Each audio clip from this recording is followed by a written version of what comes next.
All right, let's go into this. This is the new and upgraded narrative. So we're going to go into let's go into the narrative report. And essentially, that's how to take the documentation and then how to lay it out in a story format to win the case. So here's a couple key points about the narrative I'm going to cover first. It says structure of narrative report basics. So number one, order. Lead to sequential and logical conclusions. So we're telling a story. This narrative report is telling a story. So we don't want things just randomly thrown in. We want a sequential, logical progression of your case. Now, we want it clean looking. We want 33% of it white paper. I mean, I've seen so many narrative reports I never even wanted to start reading them because they were just a cluster. One of the big things that just gets me is when people have like paragraphs with like 10 sentences in them. You never even want to start reading the paragraph, just the way it looks. You want to use bullets and lists and tables. You want to make it soft on the eye.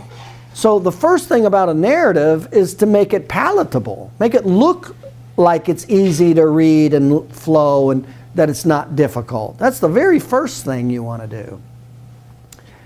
No long paragraphs. Stay in the same category for all results, including re-exams. You're going to see that's a major one. If you're going to talk about a category, stay in that category and only talk about that category, then move to the next category. Stay in that category and only talk about that category, and then move to the next. Instead of category here and then two paragraphs later, you're swinging back around to say something else about that category, and then 3 paragraphs later, you're swinging back around. I mean, you can't do that. Never list anything without easily explaining it and what it is and the results. I've seen narrative reports where doctors will put in like certain graphs or tests or something, and I've seen this, like they're trying to use it to try to almost like fake stuff. They're trying to influence the case. And now remember, I teach personal injury. Never lost a case. And I looked at this one guy's narrative. I couldn't figure out what the heck he was doing. I consider myself an expert at this. I'm hired as an expert. I couldn't figure out what he was doing. The chart that he had. He was using it to make it look impressive, right?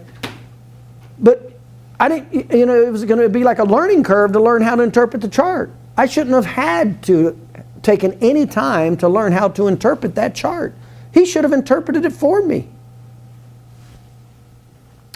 Never list anything in the results. Never explain in the data accumulation area, which is another thing we'll go into when we actually get into it.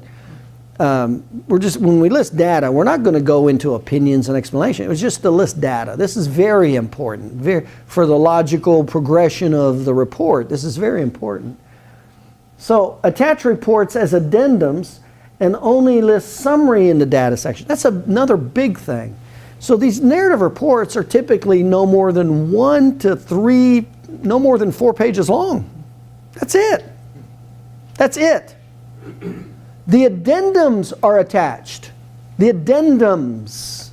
So you could have a 10, 15, 20 page total, but that's the attached addendums. The actual content and the delivery of the content and the interpretation of the content. In other words, the meat of the narrative is really only 1 to 3 pages long. That's it.